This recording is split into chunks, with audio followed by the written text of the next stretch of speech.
स्थिति यह है कि दिल्ली में जितने पावर की आवश्यकता है उतनी पावर की आपूर्ति हो रही है और उतने पावर की आपूर्ति होती रहेगी। मैं पुनः रिपीट करता हूँ, दिल्ली में जितना डिमांड है उतने पावर की आपूर्ति हो रही है, चाहे वो एनटीपीसी के स्टेशन से हो, डीवीसी के स्टेशन से हो और कहीं से हो, और जितनी आवश्यकता है उतनी आपूर्ति होती रहेगी। मैंने पूछा कि ये पैनिक क्यों, तो यह पैनिक इसलिए हुआ बिना आधार के, चूंकि जेल ने एक मैसेज भेज दिया दिल्ली के डिस्कॉम्स को कि बवाना के जो गैस स्टेशन है उसको वो गैस देने की कार्रवाई बंद करेगा 1 या 2 दिन बाद। वो मैसेज इसलिए भेजा क्योंकि उसका कॉन्ट्रैक्ट समाप्त हो रहा था। गेल के भी एमडी आए हुए थे, सीएमडी आए हुए थे, उनको हमने बुलाया था। उनको हमने कहा कि कॉन्ट्रैक्ट बंद हो या नहीं हो, ये प्रक्रिया है। गैस का स्टेशन है तो गैस का स्टेशन तो चलेगा, तो जितना गैस के स्टेशन को गैस की जरूरत है उतना गैस आप देंगे। अंतर है, एक है जो कि डोमेस्टिक गैस है, सस्ता है, और दूसरा है इंपोर्टेड गैस जो महंगा है। डोमेस्टिक गैस कम है, इंपोर्टेड गैस अवेलेबल है। हमने कहा कि इंपोर्टेड गैस ही अवेलेबल है तो इंपोर्टेड गैस भी देंगे आप, जो अवेलेबल गैस है वो गैस देंगे, लेकिन गैस की कमी नहीं होनी चाहिए किसी भी परिस्थिति में।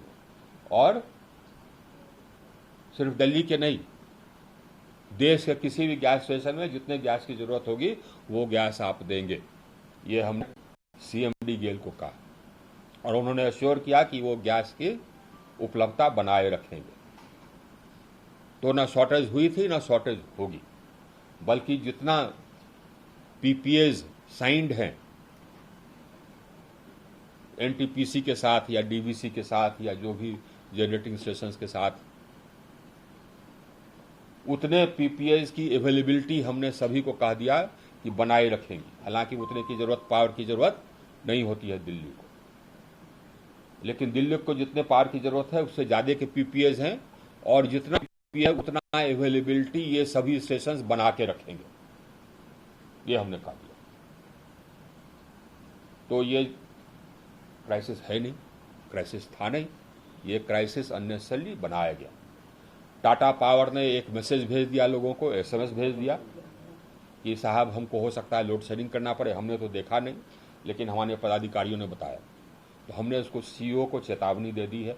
हमने कहा कि अगली बार से इस प्रकार का वो निर्मूल एसएमएस भेजेगा जिससे कि लोगों में पैनिक होगा, तो उस पर कार्रवाई हम करेंगे, पूरे डिस्कॉम पर कार्रवाई करेंगे और इस प्रकार का इररिस्पॉन्सिबल कार्रवाई नहीं करें।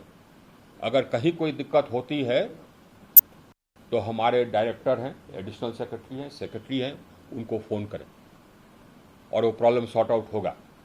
लेकिन गेल ने एक मैसेज भेज दिया और इसने मैसेज भेज दिया कंज्यूमर्स को, ये गैर जिम्मेदाराना हरकत।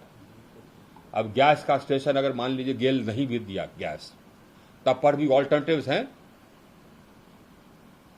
एनटीपीसी का करीब 900 मेगावाट का स्टेशन स्टैंड बाय में है, जहां से पावर रिक्वेशन नहीं हुआ है। रिक्वेशन हुआ है गुरदीप? नहीं हुआ है ना, दादरीवास नहीं हुआ है, अब चालू है, रिक्वेशन नहीं हुआ। इसी तरह से हम स्टैंड बाय में स्टेशन हैं, वहां से पावर रिक्वेशन नहीं हुआ। तो ये साहब, ये लोगों को गैर जिम्मेदाराना न हरकत करनी चाहिए और न इस प्रकार का ये पैनिक क्रिएट करना चाहिए। दिल्ली के अलावा देश भर में जितने देश भर के, मैं देश भर की भी बात बताता हूँ। देश भर की स्थिति यह है, मैंने पहले भी कहा था कि हाँ, कोयले का हमको प्रतिदिन मॉनिटर करना पड़ता है। प्रतिदिन मॉनिटर हमारे पदाधिकारी कर रहे हैं, सेक्रेटरी, एडिशनल सेक्रेटरी यही हैं, प्रतिदिन मॉनिटर कर रहे हैं। आज के दिन में करीब 4 दिन से ज़्यादा का हमारे पास एवरेज स्टॉक है। अब प्रतिदिन हमारे पास स्टॉक आता है, जैसे खपत होता है वैसे स्टॉक आता है। कल जितना हमारा खपत हुआ करीब 1.8 मिलियन टन, उतना हमको स्टॉक आया अपने कैप्टिव कोल माइन से, सिंगरेली से और कोल इंडिया से, कुल मिलाकर के, बल्कि उससे थोड़ा ज़्यादा आया।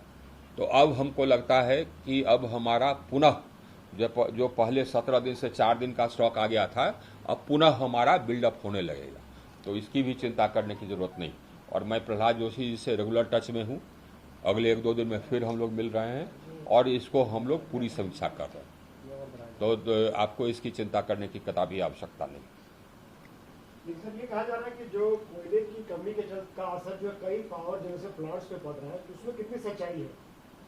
कई स्टेट्स ने देखिए साहब, संपर्क किया इस बारे में। मैं ये कहावत है कि रामायण हो गई, फिर पूछ रहे हैं।